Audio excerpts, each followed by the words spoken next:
Visų pirma, aišku, ačiū varžovam. Iš tikrai labai rimtą kovą, tikrai labai vertinom tą komandą. Pirmas varžybas prieš juos buvom pralaimėję. Tikrai labai tikėjomės tokios įnirtingos kovos, tokią ir gavom. O apie savo komandą, tai tikrai didžiuoju savo komandą. Vyrai pirmose varžybose, kiek mes čia turėjom, parodė tokią didelę širdį, tokį charakterį.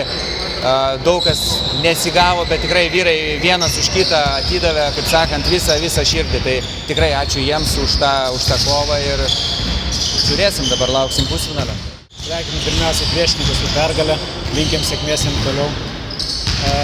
Mes sužaidėm labai daug klaidų šiandien, žingsniai, nežinau, dar turbūt tokią blogų varžybų nesam turėję dar šiandien. O kadangi jos buvo lemiamos, labai gaila. Linkim sėkmės priešininkus.